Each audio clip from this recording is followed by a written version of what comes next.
안녕하세요. 사연 읽어주는 남녀입니다. 오늘도 와주셔서 감사드리며 그럼 오늘의 사연 바로 시작하겠습니다. 안녕하세요. 저는 전주에서 두 돌 된 딸아이를 키우고 있는 30대 여성입니다.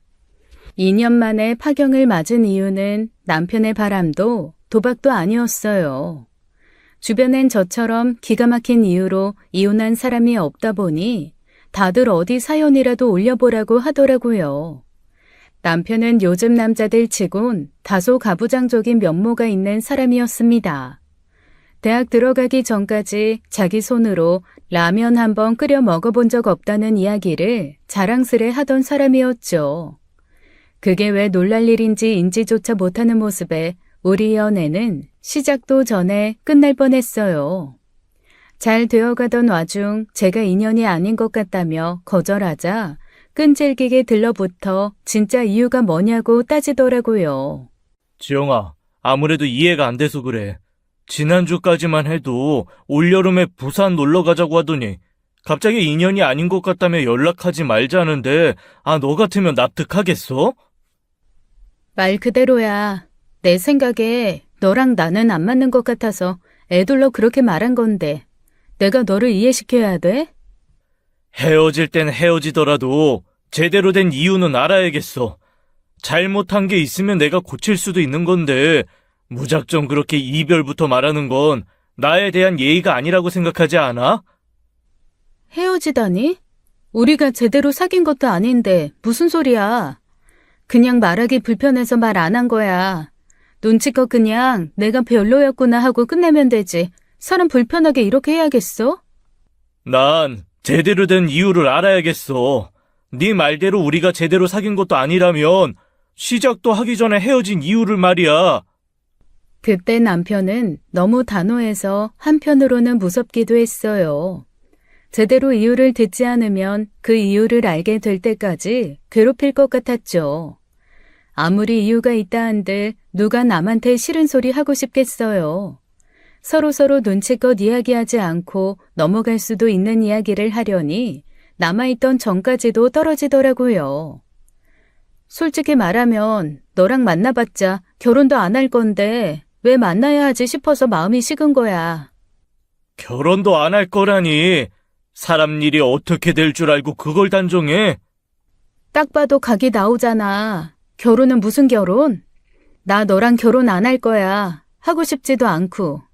너랑 결혼하면 평생 부엌대기로 살아야 하는 게 뻔한데 그 결혼을 내가 왜 해?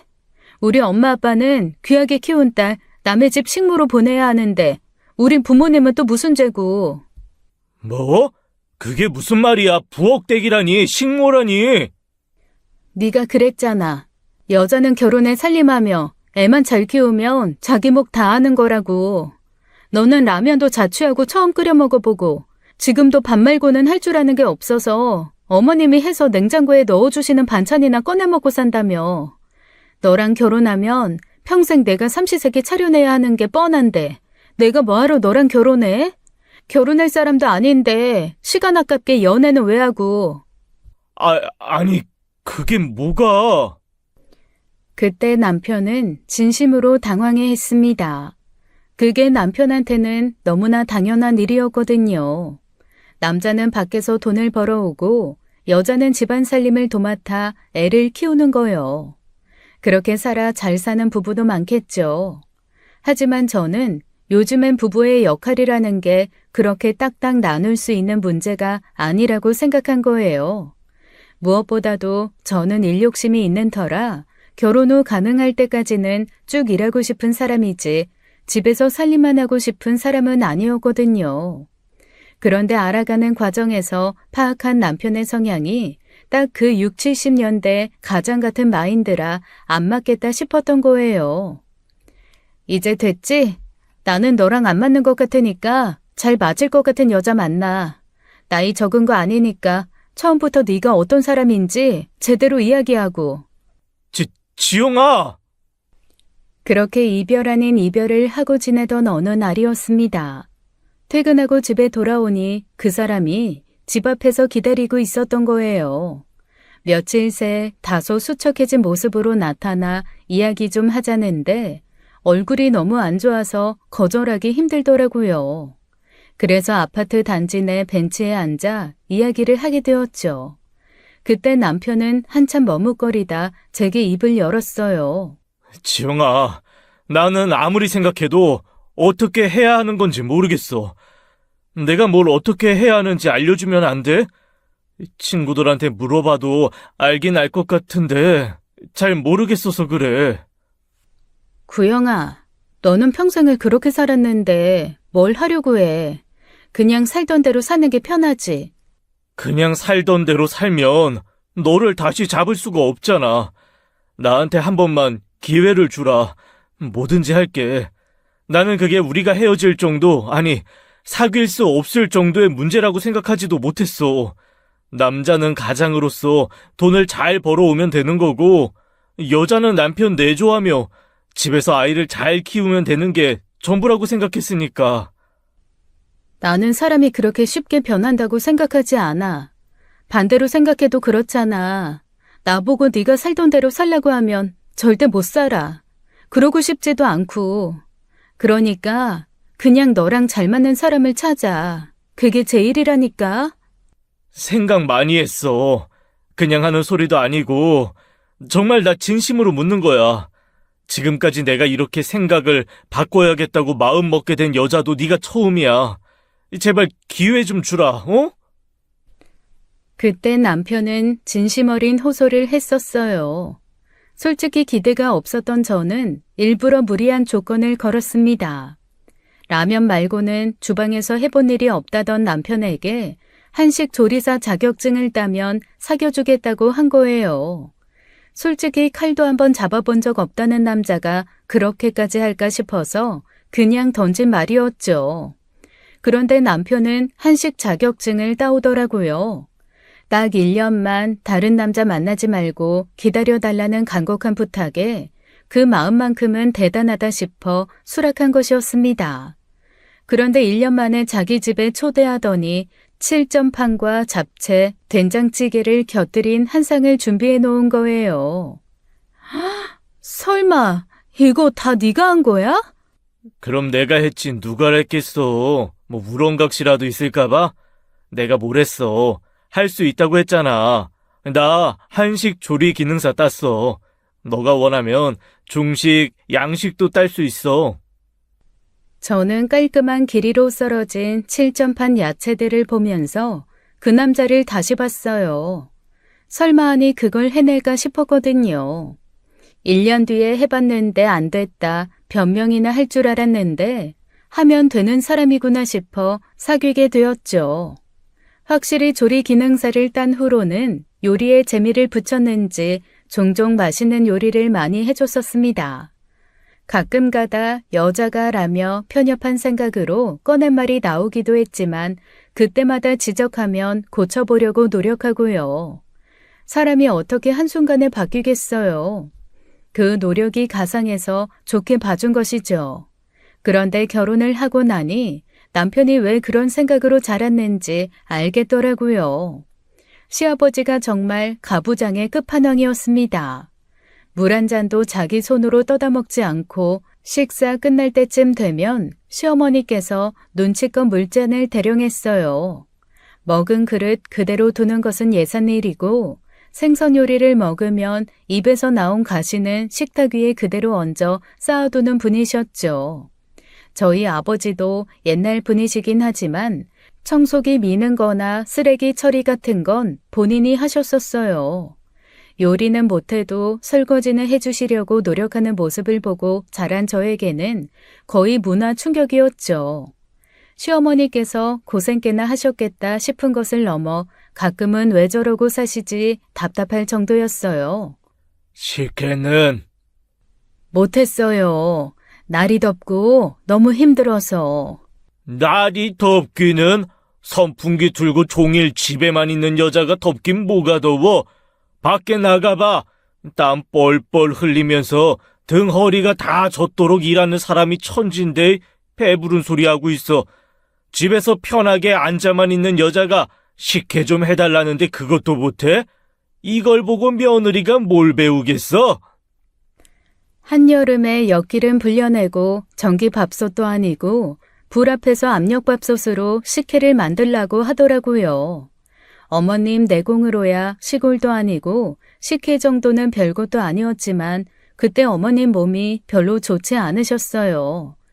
자궁 근종으로 심신이 많이 지쳐있던 상황이었는데 눈치 없이 수제 식혜를 고집하는 게 보기 좋진 않았죠. 그래서 다음번 방문 때 일부러 식당에서 파는 수제 식혜를 사들고 갔어요. 이게 뭐냐? 저희 집 근처 맛집에서 파는 수제 식혜예요. 지난번에 보니까 아버님 식혜 드시고 싶어 하시는 것 같아서요. 뭐? 이딴 걸 누가 먹으라는 거야?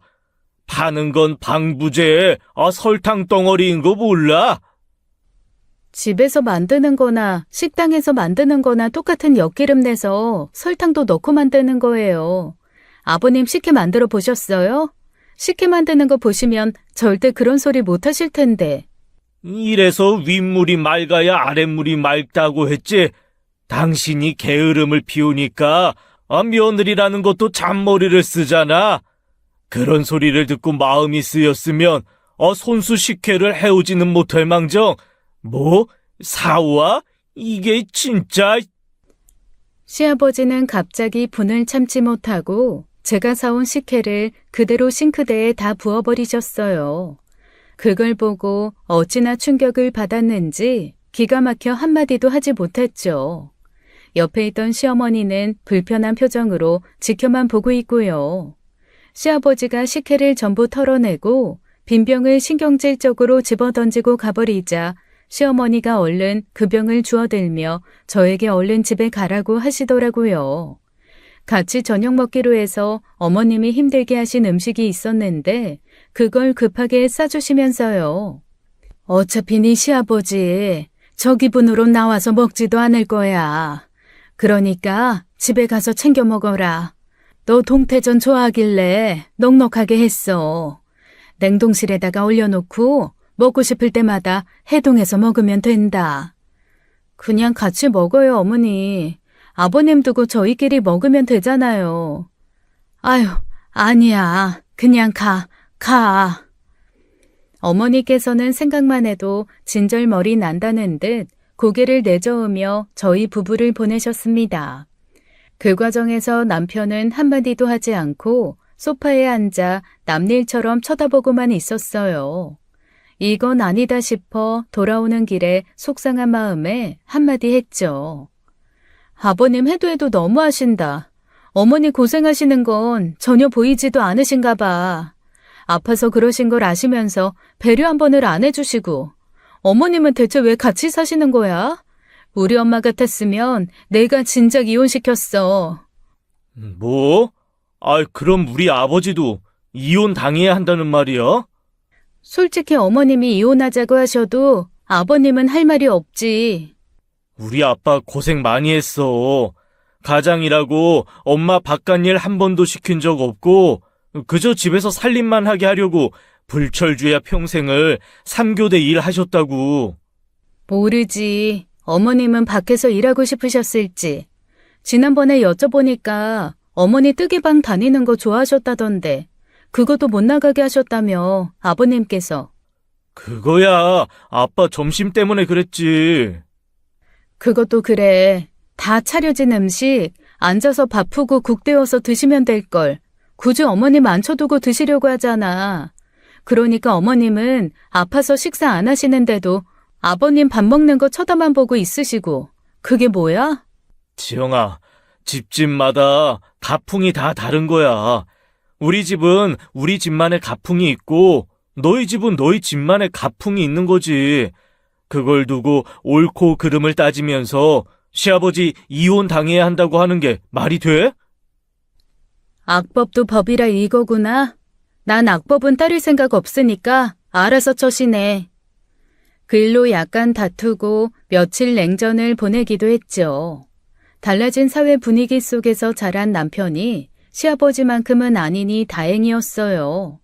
노력하려는 모습, 그걸로 시작된 관계라 남편도 자기 아빠 같은 모습을 보여주지 않으려 노력했고요. 무엇보다도 대출받아 마련한 신혼집 원리금을 본인 혼자서는 절대 갚을 수 없으니 그랬겠죠. 아버님처럼 외벌이가 당연한 시대의 집값이 아니었으니까요. 저도 부딪히고 싶지 않은 마음에 최대한 아버님이 하시는 말과 행동은 모른 척 하려고 했습니다. 그런데 시간이 지날수록 어머님도 안 하시는 잔소리를 하시는 거예요. 다른 집은 시어머니와의 고부 갈등에 스트레스 받는다는데 저는 시아버지 때문에 스트레스였어요. 시아버지 사랑은 며느리라는 말은 눈꽃만큼도 들어맞지 않는 분이셨죠. 제사, 연락 문제에 이어 결혼한 지 2달도 안 됐는데 애는 언제 들어서냐고 난리더라고요. 여자가 시집을 왔으면 애부터 갖는 게 본분을 지키는 일이지. 아직도 임신을 못했는데 넌 뭐가 그렇게 매번 당당하냐? 아이 계획은 구영 씨랑 충분히 상의하고 결정한 일이에요. 당장 집 원리금 때문이라도 구영 씨 혼자서는 무리고요. 제가 일할 수 있을 만큼 일해야 구영 씨도 덜 힘든 거예요. 집값 때문이라고 하면 결혼할 때 한 푼도 지원해 준 게 없으니 혼자서 들리지도 않을 말로 구시렁거립니다. 재산이 없는 것도 아닌데 아버님께서 대놓고 자긴 나중에 하는 거 봐서 물려줄 거라고 하셨었거든요. 어머님이 자식들 덜 고생하게 조금이라도 좀 보태주자고 하는데도 1,000원 한 장 벌어와 본 적 없는 여편네가 쉰소리 한다며 며느리 앞에서 무안을 주고요. 그런 일이 잦다 보니 솔직히 시댁 방문하는 게 너무 싫었어요. 참다 도저히 못 참아주겠다 싶어 남편에게 이혼 얘기를 꺼내고 나서야 발길을 좀 줄일 수 있었죠. 그러다 결혼한 지 1년째에 아이를 갖게 되었습니다.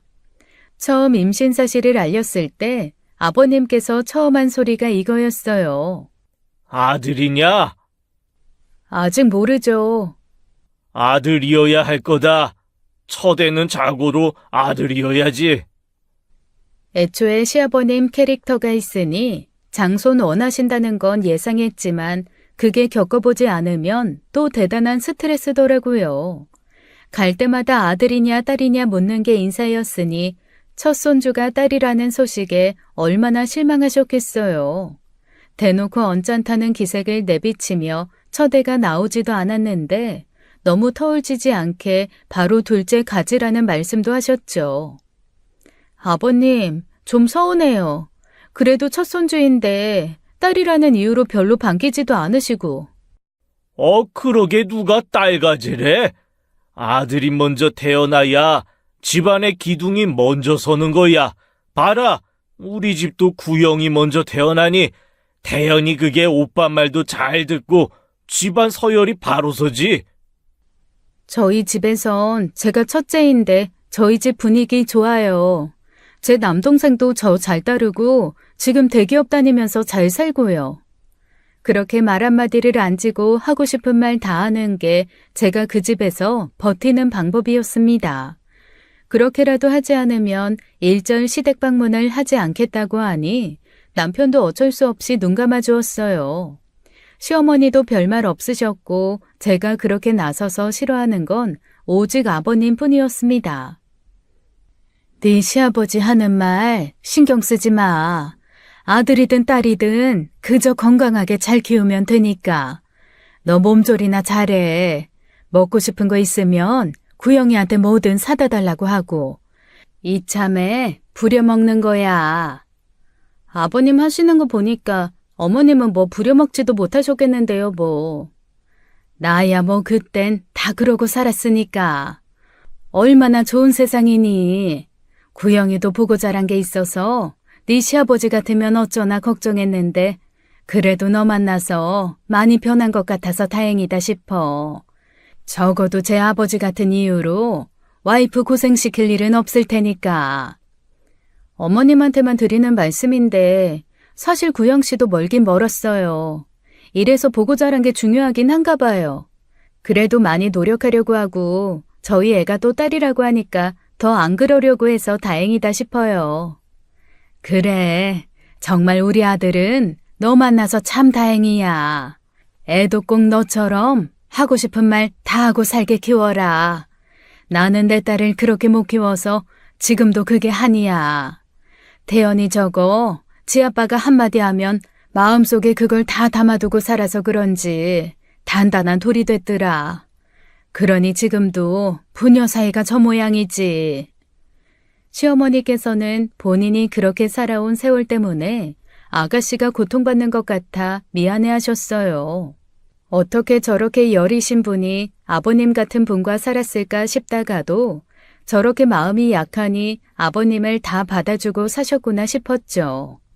그렇게 출산을 앞둔 어느 날이었습니다. 아버님께서 저녁 먹으러 오라시기에 출산 전 마지막 방문이다 생각하고 갔어요. 지금까지와는 비교도 할 수 없던 핵폭탄 같은 문제가 터질 줄도 모르고요. 가면 늘 하던 말씀이 아들을 낳으면 뭐가 좋고 아들을 낳아야 뭐가 어떻고 그런 소리라 또 그런 말이나 할 줄 알았는데 그게 아니더라고요. 용한 스님한테 가서 애 이름 지어왔으니 애 태어나거든 이걸로 해라. 네? 이름이요? 아, 아버님, 아이 이름은 저희가 생각해둔 게 있어요. 애 이름 그렇게 짓는 거 아니야. 어른들이 다 좋은 뜻을 담아서 애한테 복이 되고 길이 되는 이름 지어주는 거다. 너도 엄마면 자식한테 좋은 일이다 하며 받았어. 또 막무가내로 저러시는구나 싶어 마음이 꾹 다치더라고요. 말해봐야 입만 아프지 싶어 대충 대꾸하다 아버님께서 주신 이름을 보던 저희는 뜨악하고 말았습니다. 아버님께서 첫 손녀를 위해 지어주신 이름은 바로 춘내였어요. 제가 지금 꿈을 꾸나 싶어 눈꺼풀에 힘을 주고 몇 번을 봐도 봄 춘에 올 내자를 쓴 춘내더라고요. 순간 너무 기가 막혀 입이 떡 벌어졌어요. 요즘 세상에 여자의 이름에 춘을 넣는 부모가 어딨어요. 하윤, 서윤, 서아, 지유 이런 이름을 쓰는 시대예요. 이름도 시대에 따라 유행과 추구하는 바가 달라지는 건데 아버님 세대나 쓸 법한 이름을 가져오셨으니 너무 황당했습니다. 아버님, 춘내라뇨. 세상에 지금 태어나는 애한테 이런 이름 지어주는 부모가 어디겠어요. 남들이 다 욕해요. 뭐? 이런 이름? 이 이름이 뭐가 어때서? 남들이 욕하면 욕하는 사람들이 정신머리가 썩어 빠진 거지. 이 이름을 써야 네 뱃속에 애가 장수하고 부귀영화를 누린다는데 부모가 그런 소리 듣고도 안 쓴다고? 어차피 이름에 붙은 의미야 전부 생각하고 받아들이기 나름이죠. 지금 흔히 쓰는 이름에도 좋은 의미가 많은데 굳이 왜 오래된 이름을 줘요? 저는 우리 애한테 60, 70년대나 쓸 것 같은 이름 붙여주고 싶지 않아요. 잔말 말고 그렇게 지으라면 지워. 남들은 100만 원씩 주고 짓는 이름 시아버지가 지어다 줬으면 감사하다고 하지는 못할 망정. 뭐 이런 이름? 이런 이름? 아버님은 얼굴까지 붉히며 소리를 버럭버럭 지르더라고요. 첫손녀 이름 지어주고 싶은 마음까지는 이해하겠지만 어떻게 그 이름을 이해합니까? 물론 저는 춘내라는 이름을 가진 모든 분들을 존중합니다. 하지만 부모가 자식한테 지어주고 싶은 이름이 따로 있잖아요. 이름을 불러줘도 할아버지보다 엄마가 몇 배는 더 불러줄 이름인데 그걸 왜 시아버지가 결정하나요? 더군다나 제가 이름에 그렇게 민감했던 이유가 또 있어요. 지금은 윤지영이라는 이름을 쓰고 있지만 저는 학창시절까지 윤옥분이라는 이름을 가졌던 사람입니다. 할아버지가 시아버님과 같은 이유로 고집하신 이름이었대요. 초등학교 고학년이 되면서 제 이름이 남들과 다르게 촌스럽다는 것을 인지하게 된 후 얼마나 스트레스였는지 몰라요. 친구들 이름은 지혜, 세정이, 현주 그런 세련된 이름이었는데 저 혼자 옥분이었던 거죠. 질 나쁜 애들은 괜히 제 이름을 두고 비웃는 일도 있었어요. 푹, 옥분이래. 야, 나는 무슨 담탱이 이름인 줄? 92년생 아니고 62년생 아니야? 그래도 그 시대 이름치곤 꽤 고생 덜하고 산 이름으로 지어주시긴 했다. 옥자 들어가니까 되게 귀한 이름 같잖아. 양분이나 향분이었으면 어쩔 뻔. 그러다 보니 집에 가서 이름 좀 바꿔달라고 울기도 엄청 울었었습니다. 아버지께서 자식들에게 꽤 다정하고 너그러운 분이셨는데 이름만큼은 절대 양보하지 않으셨어요. 돌아가신 할아버지께서 고심 끝에 주신 선물이라며 살다 보면 괜찮아진다고 참으라고 했죠. 직접 겪어보지 않으면 절대 알지 못합니다. 특히 학창시절에는 매일같이 불리는 이름인데 이름이 불릴 때마다 매일같이 괴롭힘을 당하는 기분이었어요. 결국 성인이 되자마자 부모님 허락을 받지 않고 개명을 해버렸어요. 그리고 그 일로 처음으로 아버지와 크게 싸우고 2달 정도 연락도 하지 않고 산 적도 있죠. 지영이란 이름으로 살기 시작하고 사소한 스트레스도 없이 잘 사는 제 모습을 보고 아버지께서는 그제야 미안했다 사과하시더라고요. 이름에 민감한 건 남편도 마찬가지였습니다. 남편 성이 또 방씨예요. 이름이 구영이다 보니 방구영. 학창시절에 놀림받기 딱 좋은 이름이었죠. 유치원 때부터 붙은 유치한 방구라는 별명은 지금까지도 남아서 남편 어렸을 때 친구들은 지금도 남편을 야 방구 하고 부릅니다. 그래서 저희 부부는 부모 욕심에 이름을 짓는 건 아이에게 또 다른 형태의 학대가 될 수 있다고 생각했어요. 그러니 남편도 아이 이름만큼은 가능한 평범하게 짓고 싶어 했죠. 그런데 춘내라뇨. 성까지 붙이면 방춘내가 되는 거예요. 여자애한테 그렇게 드센 느낌의 이름을 주면 학창시절에 괴로워지는 건 불보듯 뻔한 일이었습니다. 남편은 또 남일처럼 아무 말도 하지 않더라고요. 하지만 이름이 적힌 종이를 보는 표정은 무척 심란했고요. 그래서 저는 특단의 조치를 할 수밖에 없었어요. 아니요, 절대 안 돼요. 저희의 이름은 저희가 알아서 할 테니까 그런 줄 아세요. 다른 이름으로 하기만 해봐. 절대 가만히 있지 않을 테니까. 정 그렇게 그 이름을 원하시면 성씨는 제 성으로 할게요. 뭐? 방춘내보다는 윤춘내가 더 낫잖아요. 그럼 윤춘내로 살게 하겠다고요. 그럼 되겠어요? 방씨 자식을 왜 윤씨 자식으로 살게 해? 이게 미쳤나 진짜? 이게요? 며느리한테 지금 이게라고 하셨어요? 네가 정신 나간 소리를 하니까 그렇지. 방씨 자식한테 윤씨성을 준다는 개 같은 법이 어딨다든. 목에 성씨 따르는 거 가능해요. 그 부분도 혼인신고 전부터 구영씨랑 합의한 상황이고요. 둘 다 욕심내지 마세요. 방씨를 선택하시든 춘내를 선택하시든 하나만 하시라고요. 솔직히 아버님께 선택권을 드린 건 아니었어요. 제 딸이 절대 춘내가 될 일은 없었으니까요. 제 성씨도 염두에 두기로 한 것은 사실이었지만 방씨도 충분히 예쁜 이름을 지어줄 수 있으니 그대로 하기로 했었어요. 역시나 시아버지께서는 입에 거품을 물며 난리를 치다가 갑자기 제게 리모컨을 던지셨습니다. 무슨 야구 선수처럼 온 힘을 다해 던지시는데 머리를 향해 달려든 리모컨이 반사적으로 치켜든 손등에 부딪혔죠. 묵직한 고통도 고통이지만 폭력을 행사하신 걸 보고 너무 충격받았어요. 앞으로 이 집에 며느리 없는 셈 치세요. 저도 아버님 없는 셈 칠 테니까요. 제 아이 볼 생각은 꿈에도 하지 마시고요. 저도 화가 머리끝까지 나서 그렇게 쏘아붙이고 그 집을 나와버렸어요. 그때 저는 정말 다시는 아버님을 뵐 생각이 없었습니다. 잘못했다 진심 어린 사과라도 하면 모를까 애초에 아버님이 그럴 뿐도 아니라서 딱 선을 그었죠. 남편에게도 행여 아이 보여줄 생각도 하지 말라고 으름장을 놓았고요.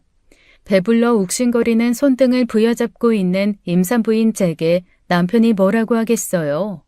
아무리 효자여도 자기도 이름으로 오랜 고통을 받았으니 그 부분에 있어선 아버님 편을 들 수도 없었을 겁니다. 친정엄마도 그 사실을 알고 분개하셨어요. 진짜 어디 노망난 거 아니니? 춘내라니. 해도 해도 너무하잖아. 이제 옥분이로 19년을 살았던 내 기분을 좀 알겠어? 그거야. 네 할아버지가 워낙 그러시니. 아휴, 왜들 그러는지 몰라. 애들 이름으로 장난하는 것도 아니고 내가 어지간하면 동년배 사람이고 그 마음이야 모르는 거 아니니 이해해보겠는데 너가 그렇게 이름으로 고통받아 살았으니 엄마로서도 받아들이기 힘들다.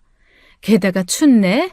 어휴, 어떻게 하고 많은 이름 중에 춘내야? 엄마 어렸을 때 할머니 친구 이름이 춘내였어. 여튼 전쟁이야. 절대 이 전쟁에서 합의 휴전 그런 건 없다고. 저는 제 아이를 위해서라도 절대 시아버지에게 져드릴 생각이 없었습니다. 그렇게 아이를 낳게 되었고 저는 그 사실을 시어머니께만 연락드렸어요. 어차피 어머니께 연락드리면 아버님도 알게 되실 테지만 아이가 태어났단 소리 들으면 생각이 좀 바뀔까도 싶었죠. 굽히진 않더라도 아쉬운 소리라도 할 것 같았거든요. 아이가 태어난 후 저희가 받아서 골라온 이름으로 출생신고도 마쳤습니다. 아이 출생신고를 마치면 기념으로 가족관계 증명서를 가져오라고 했었어요. 그런데 남편이 빈손으로 오는 겁니다. 가족관계 증명서는 떼오라고 했잖아. 요즘엔 말 안 해도 해주신다던데. 아, 맞다. 깜빡했어. 가니까 오늘 정신이 하나도 없더라. 어떻게 그걸 까먹어. 보고 싶었는데. 언제든 가서 뗄 수 있는 건데 뭐. 내가 시간 내서 떼올게. 우리 예서 면회 시간인가?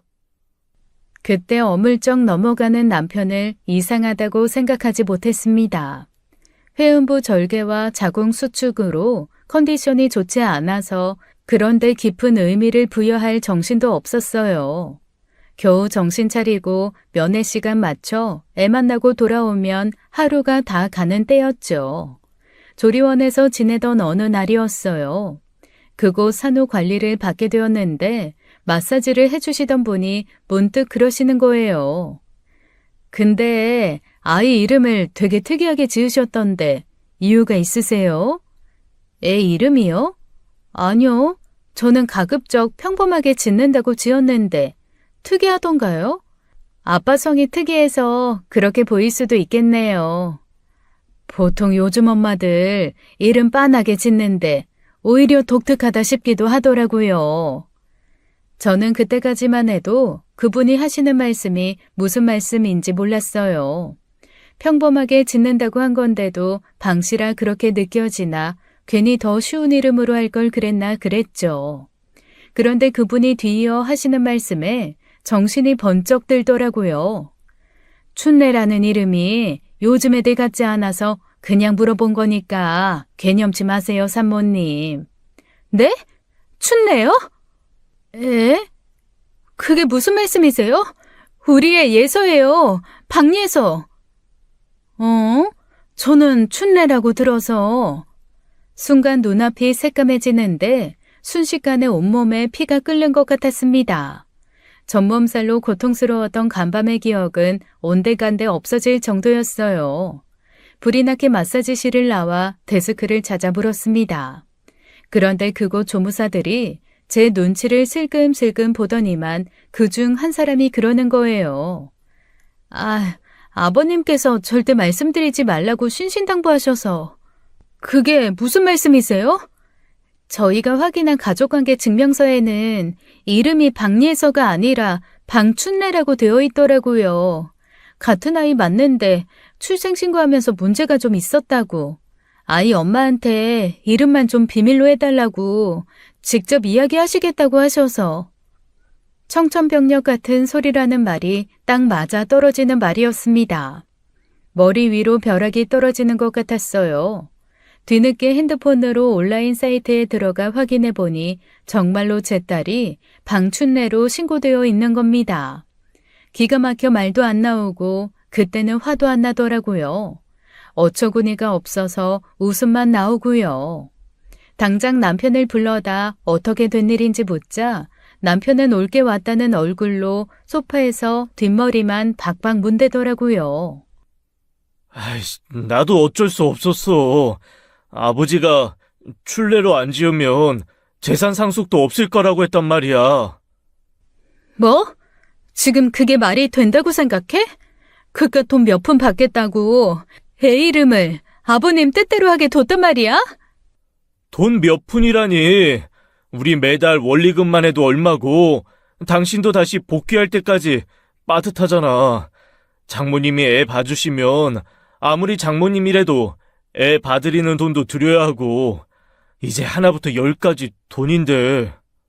그런 각오도 안 하고 애 갖자고 했어? 내가 다 감당할 수 있겠냐고 했을 때 할 수 있다며. 당신만 믿으라고 했잖아. 그때는 그렇게 현실적으로 생각하진 못했지. 그때 아빠가 이름만 그렇게 지으면 바로 돈 주시겠다고 하시는데 어떤 사람이 거기에 안 넘어가? 당장 가족관계 증명서만 가져오면 바로 돈 주시겠다는데 그렇게 화내지 말고 이름이야 개명하면 금방 해결되는 문제인데 왜 그렇게 열을 내? 나중에 바꾸고 말고의 문제가 아니잖아. 그래서 돈 받았다는 거야? 일단 2천만 원 받았고 후에 차근차근 재산 정리해서 주시기로 했어. 그리고 너 아들 낳으면 더 빨리 주신다고 했고. 뭐, 2천? 나한테 그런 말 없었잖아. 그건 그냥 집에 가면 말하려고 했지. 이 조리원 비용도 우리 아빠가 낸 건 알고 있지? 내가 그 돈 쓰게 해서 미안하다고 할 때도 당신 입 싹 닫고는 앞으로 애 키우는데 돈 많이 들어가니 한 푼이라도 아끼자는 말뿐이었잖아. 근데 아버님한테 이미 2천을 받았다고? 그것도 애 이름을 담보로? 당장 바꿔와. 당장 예서로 바꿔오라고. 저는 살면서 그렇게 화가 났던 적은 처음이었어요. 자기가 겪었던 기분은 아이가 겪게 하고 싶지 않다고 자기 문제를 대물림하고 싶지 않다며 강경하게 나왔던 남편이었습니다. 제 앞에서는 철석같이 제 편을 드는 척을 해놓고 뒤에선 그렇게 뒤통수를 친 거예요.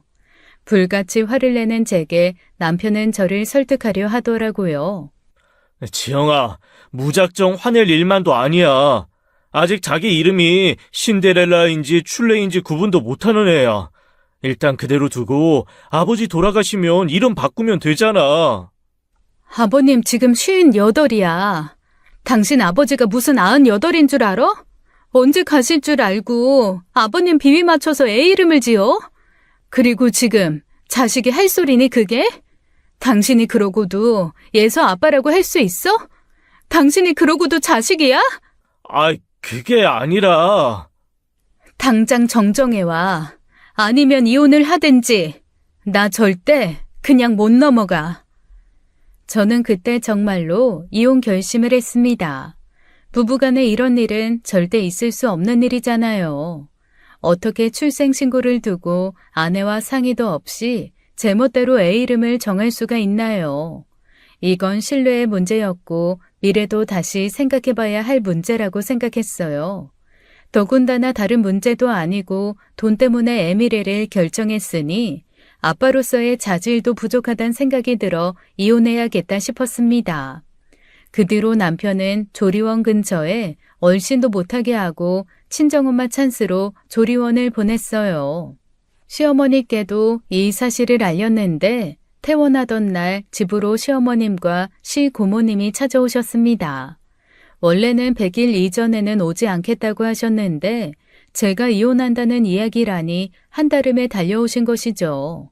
어머님께서는 손이 시누이인 고모님과 사이가 무척 좋으셔서 친구처럼 지내세요. 멀리 사셔서 결혼 후 한 번만 뵌 분인데 때마침 함께 계시다고 해서 집으로 모신 것이죠. 그래서 한자리에 저희 엄마, 저 그리고 시어머니와 고모님이 모인 거예요. 그런데 제 이야기를 곰곰이 듣던 고모님께서 혼잣말하듯 그러시는 겁니다. 춘내. 가만, 그 여자 이름인가? 그 여자라니? 누군데? 고모님은 생각이 입 밖으로 나왔다는 사실을 인지하고 당황스러워하며 저희 눈치를 살폈죠. 그러다 어렵게 꺼내신 말씀에 그 자리에 있던 모두가 입을 떡 벌리고 말했습니다. 아니, 나 어렸을 때 살던 고향에 춘내라는 여자애가 있었거든. 오춘내였던 것 같은데 완식이가 어렸을 때 오랫동안 마음에 품었었어. 근데 그게 완식이만 그랬던 게 아니거든. 서울 깍쟁이 마냥 얼굴도 희고 예쁘장하게 생겨서 동네 남자들이 어떻게 해보려고 안달이 났었지. 여자애들은 또 여자애들대로 질투하고 난리고. 그런 애가 있었는데 걔 이름이 아마 춘내였지 싶어. 아니, 그럼 지금 손니한테 자기 첫사랑 이름이라도 붙였다 이거야? 나도 그게 좀 이상해. 남자 중에 첫사랑 하나 없는 남자가 어딨어? 그리고 완식이한테 첫사랑 가슴에 품고 사는 수뇌보가 있는 것도 아니고. 그래서 이상하다 싶은 거야. 긴가민가 하기도 하고. 그 여자 이름이 춘내였던 건 확실한데 그 여자 이름을 왜 붙였나 난 도통 이해가 안 돼서. 그 사람 이해 안 되는 게 뭐 한두 개야? 얼마나 가슴에 사무친 첫사랑이면 그 이름을 간직했다 자기 손녀한테 붙일 생각을 해? 애 엄마가 그렇게 싫다는데. 하여간 구영이 걔도 걔다. 지 아버지 나쁜 것만 쏙 닮았지. 평소 시어머니답게 잔뜩 인상을 찌푸리시며 한숨을 푹푹 내쉬었습니다. 어머님께서도 여러모로 충격이 컸을 거예요. 아들이 그런 짓을 할 거라고는 생각도 못했으니 저희 엄마 앞에서 민망했을 거고요. 죄송합니다, 사부인. 애를 키운다고 키웠는데 아무래도 내가 많이 부족했지 싶어요. 제가 지영이도 사부인도 볼낯이 없습니다. 자식이 뜻대로 되면 부모가 어려울 일이 뭐가 있겠어요. 아유, 사부인 속도 말이 아닐 텐데요. 아가, 내가 대신 사과하마. 이혼 하려거든 해라. 나도 도저히 그런 놈이랑 같이 살아달라고 말은 못하겠어. 어떻게 된 게 애 아빠가 됐으면 철이 들어야지. 멀어도 한참 멀었지. 한참 멀었어. 나도 민망하고 미안해 죽겠어. 나는 구영이가 옳게 닮은 줄만 알았지. 그렇게 지 아빠 못난 구석을 닮을 줄 누가 알았어. 이름은 가서 바꿔. 요즘 개명 어려운 것도 아니라더라. 아마 판사도 보고 어이쿠야 하고 바로 바꿔줄걸? 시아버지께서 자기 첫사랑 이름을 제 딸에게 주려고 했다는 사실은 제게도 충격이었습니다. 그렇게 애틋한 이름이면 아가씨 이름으로 짓지 아가씨 이름은 태연이라고 지어놓고 제 딸한테 춘내라니요. 그 길로 어머님과 고모님은 돌아가셨는데 이튿날 어머님께서 다시 찾아오셨습니다. 커다란 가방을 함께 가지고요. 어머님께서 결혼 후 처음으로 안 하던 짓을 하신 거예요. 아버님과 도저히 살 수 없다며 집을 나오신 겁니다. 미안해, 지영아. 당분간은 여기서 좀 지내야 할 것 같아. 그런 소리 마세요. 제가 오시라고 한 거잖아요. 아버님이랑 많이 싸우셨어요? 싸우기는 나 혼자 꽥 내지르고 나왔지. 평생에 여기 가슴에 꽉 막혔던 게 반은 나온 것 같아. 아주 그동안 쌓였던 말 다 하고 왔거든. 그래서요? 아버님은 뭘 하셔요? 뭐라고 하긴 노망났냐 미쳤냐 그러고 아무 말도 못하지. 그것도 하던 사람이 해야 대꾸를 하지. 나 같은 사람이 아니 그 사람도 얼마나 당황했겠어. 잘하셨어요. 할 말은 하고 살아야지. 왜 아무 말도 못하고 사세요? 나한테 하는 건 100번 1000번도 살아. 내 가슴에 흉이야. 굳은 살 100이면 그만이다.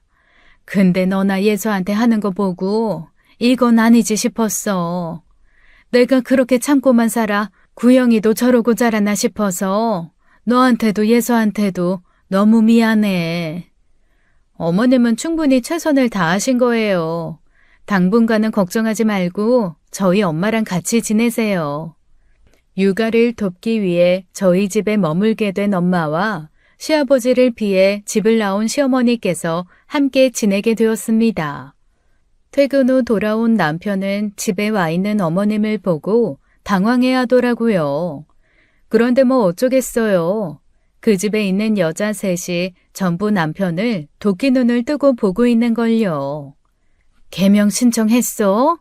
아이, 엄마까지 왜 그래? 조금만 기다려줘. 내가 해결한다니까. 아, 그걸 아직도 안 했어? 너 진짜 이혼해야 정신 차릴 거야? 당장 개명하고 지영이 앞에서 무릎을 꿇고 빌어도 모자랄 판이야. 너가 지금 무슨 짓을 한 건 줄 알아? 이름 문제는 아무것도 아니야. 넌 지금 애 키우는 데 있어서 부부간에 해서는 안 될 짓을 한 거라고. 그렇게 신뢰가 없는 사람하고 누가 살겠다고 하겠어, 응? 내가 정말 사부인 앞에서 창피해 죽겠다. 내가 널 잘못 키웠지. 이게 다 내 업이야, 업! 순간 화가 북받친 어머님께서는 남편을 향해 마구 쏘아붙이다 왈칵 눈물을 쏟으셨어요.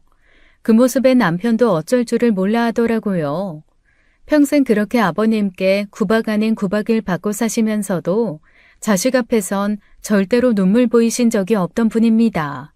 그렇게 어머님께서 저희 집에서 사흘을 보낸 어느 주말이었을 거예요.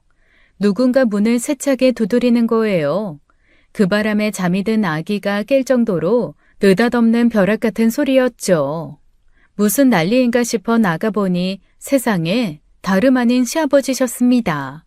이웃의 민폐가 될까 싶어 문을 열어드렸더니 씩씩거리며 들어오시는 거예요. 이 여편네 어딨어? 아, 어딨어? 이게 대체 무슨 행패예요? 뭐 행패? 행패?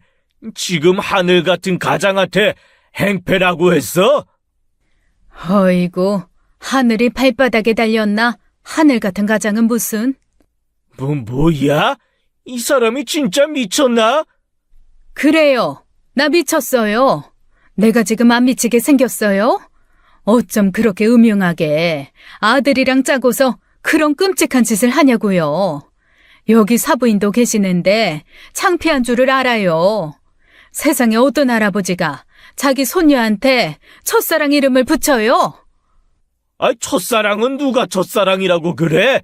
어디서 그런 말 같지도 않은 소리를 듣고 와서 생사람을 잡냐고? 고모가 그러대요. 오춘애라는 사람이 당신 첫사랑이었다고. 그렇게 절절하고 못 잊을 사랑이면 그 여자나 붙들고 살지. 왜 죄 없는 나를 붙들고 평생을 그냥 아주 평생을 가슴에 못질만 하고. 아휴. 아이고 참나. 첫사랑은 무슨 첫사랑. 아, 제 아들 가지라고 지은 이름인데. 당신 첫사랑 이름이 애들 아들 갖는 거랑 무슨 상관이에요? 아버님은 시뻘개진 얼굴로 변명이라고 둘러대기 시작했습니다. 그런데 그 변명에 그 자리에 있던 모두, 심지어 남편까지도 놀라서 할 말을 잃고 말았어요. 오출래, 걔네 아버지가 누나만 7인 집의 막둥이였어. 아, 그 집에 딸이 6이 태어나도록 아들이 들어서질 않으니까 도사라는 사람이 그러면 7번째 딸한테 자기가 정해준 이름을 지어주면 그 다음 자식은 100% 아들로 태어난다고 했다는 거야. 믿져야 본전이니까 이 지집 애들만 줄줄이 나왔으니 그 집 아버지도 그 이름을 지어준 거지. 아, 근데 그 애가 2돌 만에 결핵에 죽고 나니 그 다음에 신기하게도 진짜 아들이 들어섰다는 거지. 어디 그뿐이야. 그 도사 말 듣고 아들 며느리가 첫째로 딸을 낳으니 출래라고 단명하는 이름을 지어준 거지. 그래야 아들이 태어나니까. 지금 당신 무슨 소리 하는 거예요? 그러니까 지금 둘째 빨리 태어나라고 첫째한테 단명하는 이름 지어줬다 이거예요? 어머나, 어머나, 어머나. 세상에 어쩜 그런. 아이, 그게 아니라 나는. 조용히 해. 노망은 당신이 낫지. 세상에, 미쳐도 곱게 미쳐야지. 어떻게 그런 이유로 애 이름을 지어? 아주 끔찍해. 아주 징그럽고 소름 끼친다고. 이 사람이 말이 그렇다는 거지 말이. 단명한데도 오춘래 지금도 잘만 산다더라. 멀쩡히 잘 살고 아들 얻으면 그만 아니야. 아들. 아들 손주 태어나면 뭐 어쩔 건데. 징그러운 방씨 집안 남자 하나 더 생기는 거지. 당신이나 구영이 저 자식같이 차랄 놈이면 아들 없어도 그만이야. 야, 방구영, 너 설마 알고도 그런 거야? 알고도 네 새끼한테 그런 이름을 붙였어? 나는 정말 몰랐어. 아버지가 그랬잖아. 장수하고 북이 영화할 이름이라고. 나는 아버지가 재산 상속 빨리 해준대서 그래서 그런 것뿐이야. 내가 알고도 어떻게 그런 짓을 해? 알고 보니 시아버지께서는 빨리 아들 손주 얻고 싶은 마음에 그런 짓을 했답니다. 엄밀히 말하면 춘례라는 이름이 단명하는 이름도 아니었어요. 그 도사가 사주팔자에 맞게 단명하는 이름을 지어줬다는데 그 첫사랑이라던 동네 여자분은 자기 사주에 맞는 안 좋은 이름이 그 이름이었던 것뿐이죠. 그 도사는 찾을 길이 없고 그 이름 갖고 둘째는 아들이 태어난 것 맞으니 그냥 무작정 그 이름을 지어주면 얼른 둘째가 들어서겠거니 했다는 거예요. 아무리 미신이라지만 어쨌든 안 좋은 의도를 가지고 있었던 건 분명했죠. 다시 바꿀게. 당장 내일 가서 개명 신청할게. 이 개명 신청은 무슨? 방구형, 너 그럼 그 2천만 원 당장 내놔. 아, 이거 약속이 다르잖아. 갚을게. 갚으면 되잖아. 지금 나한테 당장 돈 달라는 말이 나와? 지영이한테 미안하지도 않냐고. 나중에 나한테 고맙단 이야기나 하겠지. 네 엄마나 지영이 저거야 뭉충하니까 집안에 아들 하나 있는 게 얼마나 든든한 줄도 모르고 저러는 거 아니야? 참 든든하겠소. 저 등신 같은 아들도 아들이라고. 왜요? 두니까 아주 든든해 죽겠어요? 그럼 데리고 가서 살아요. 난 도저히 지영이한테 구영이 쟤 데리고 살라고 못하겠으니까. 내가 왜 아빠랑 살아요? 돈은 대출을 받아서라도 갚을 테니까 기다려요. 돈을 그새 어디다 썼는데 대출을 받아? 어? 그게... 조리원비도 못 낼 만큼 빠듯하게 살아야 한다더니 그 돈을 어디에 썼길래 대출을 받았냐고.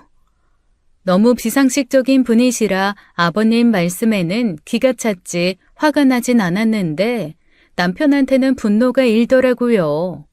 조리원에서 그 이야기가 나온 지 한 달도 안 됐을 거예요. 근데 그 큰 돈을 잃었다니 얼마나 기가 막히냐고요. 저와 어머님 그리고 엄마까지 나서서 다그치자 남편은 죄인처럼 그 돈을 코인에 투자했다더라고요. 지인이 그 코인으로 4억을 벌었는데 자기도 그렇게 될 줄 알았다면서요. 그 소리를 듣는데 순간 머리가 핑 돌더니 저는 그대로 뒤로 넘어가고 말았습니다.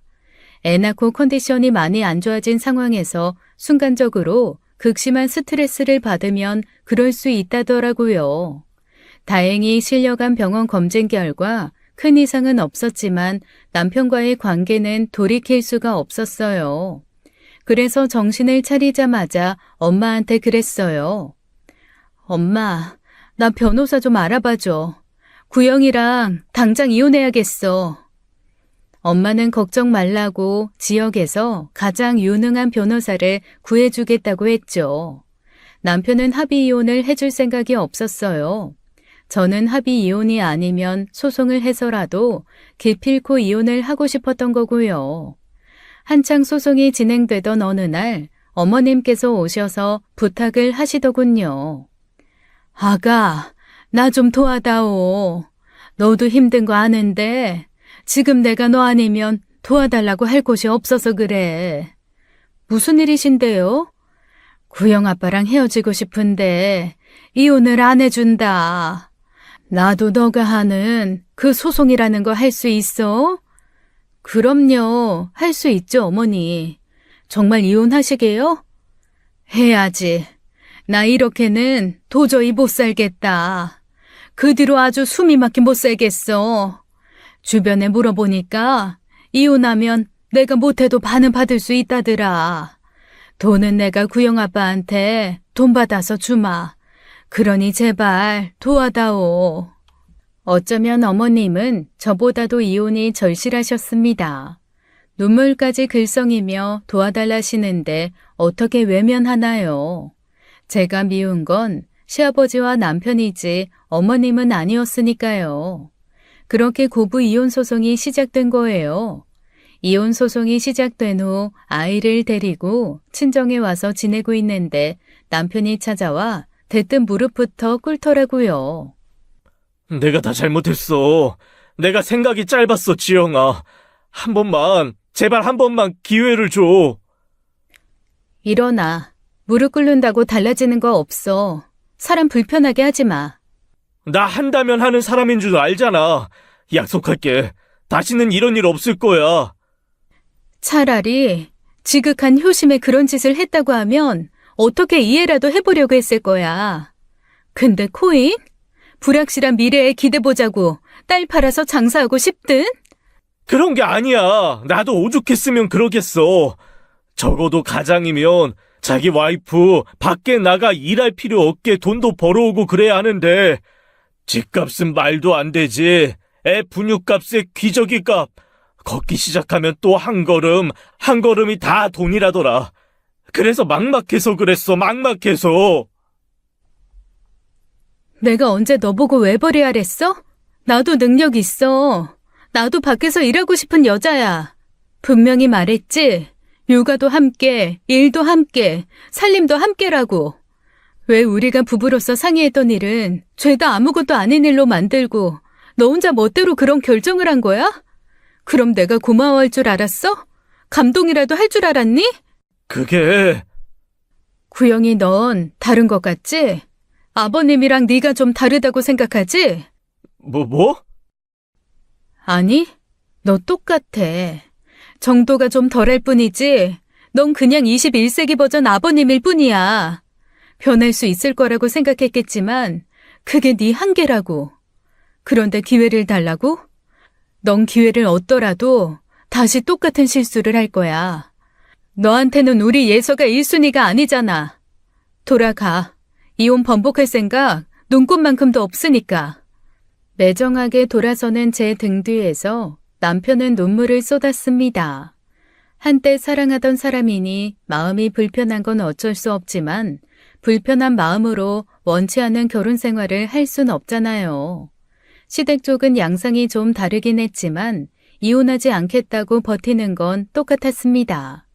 어머님 말로는 평소처럼 갖은 협박도 하고 이혼해 혼자 살면 잘 살 수 있을 것 같다고 겁도 줬대요. 옛날엔 이혼하면 인생이 끝날 것 같더니 그렇게 마음먹고 나니깐 전혀 두렵지 않더랍니다. 생각해보니까 나는 이혼하면 밑바닥 인생 살 줄 알았는데 내가 이미 밑바닥에서 살고 있다는 걸 깨닫고 나니까 마음이 그렇게 가벼울 수가 없더라. 어차피 더 떨어질 곳도 없는데 이혼하면 이제 올라가 살 길만 있을 거 아니야. 처음 어머님을 뵀을 때는 감히 이혼이라는 건 상상도 할 수 없는 분 같았는데 어떻게 그렇게 단기간에 딴 사람이 되셨나 신기할 지경이었어요. 결국 수개월의 소송 끝에 저희도 시부모님도 이혼을 하게 되었죠. 주변엔 손녀 이름 하나로 부자가 둘 다 이혼남이 됐다는 소문이 파다하게 퍼졌대요. 저는 아이 이름을 재성을 딴 윤예서로 변경하고 친정에서 아이를 키우고 있습니다. 어머님은 시아버지로부터 재산 절반을 분할받았고요. 17평 소형 아파트를 사서 들어가신 후 근처 식당 주방 일을 하게 됐는데 너무 좋아하시는 거예요. 어머니, 힘들진 않으세요? 그래도 연세가 있으신데. 아니, 나 요즘 살만 난다. 그냥 숨 쉬는 공기가 달라. 왜 이런 세상을 못 살아봤나 싶어. 나 이번에 월급 260만 원이나 받았어. 이건 너 써라. 예서한테 드는 돈도 많을 텐데. 아니에요, 어머니. 저도 일하는데요. 너한테 주는 거 아니야. 예서한테 주는 거지. 나는 예전부터 이게 제일 부러웠어. 조카들한테 용돈 하나 줘본 적이 없거든. 뭐든 숫자로 된 건 다 구영아빠 허락이 필요해서. 이건 할머니가 우리 손녀한테 주는 첫 번째 용돈이라고 치자. 어머님께서는 제발 받아달라며 두툼한 봉투를 주셨어요. 그 봉투 안에는 무려 200만 원이나 되는 돈이 들어있었죠. 한 달 내 주방에서 일해 번 돈 중 대부분은 저에게 주신 겁니다. 받고 싶지 않았지만 어머님께서 간곡하게 부탁하셔서 결국 받아야 했어요. 2배로 돌려드리겠다 결심하면서요. 그때 어머님께서 물으시더라고요. 근데 구영이는 아직도 연락 와? 애 핑계대고 한 번씩 찾아오기도 해요. 괜히 마음 약해지지 마. 떨어졌던 부부가 다시 붙기도 한다지만 괜히 어설픈 예정에 끌려 후회하지 말라고. 아무리 내 아들이라지만 나는 지영이 네가 더 행복했으면 좋겠다. 지금 내 행복 네가 만들어준 거잖아. 걱정하지 마세요. 저 그렇게 물은 사람 아니니까. 물론 아이 아빠니까 어떻게 될지는 저도 장담 못하겠어요. 마음이 약해진다면 구영 씨 때문에 약해지는 게 아니라 예서 때문에 약해지겠죠. 그래도 어설픈 마음으로 재결합할 일은 없으니까 걱정하지 않으셔도 돼요. 제가 여지를 둔 건 연애 때 남편이 생각나서일 거예요. 그래도 정신을 차리면 제대로 이해하고 노력해주는 그 모습이요. 아직 제 마음이 허락되지 않는 걸 보면 그 사람에게 아직 충분한 반성의 시간이 되지 않았다는 생각에서일 겁니다. 주변에서도 그만하면 벌을 받을 만큼 받은 것 같으니 용서하라는 사람도 있고 사람은 쉽게 변하는 게 아니라며 새 사람 만나 재혼하라는 사람도 있어요. 일단 현재로선 재결합도 재혼도 전혀 생각 없지만요. 전 그저 제 아이를 안전하고 행복하게 키울 수 있는 것, 일단 그거 하나만 생각해 보려고 합니다. 엄마가 되어보니 엄마로서 사는 게 가장 행복하더라고요. 후회 없는 선택이었길 바라며 주어진 현실에 그저 최선을 다하는 수밖에요. 지금까지 사연 읽어주는 남녀였습니다. 끝까지 시청해주신 여러분 감사드리며 저희는 다음 사연으로 돌아올게요. 감사합니다.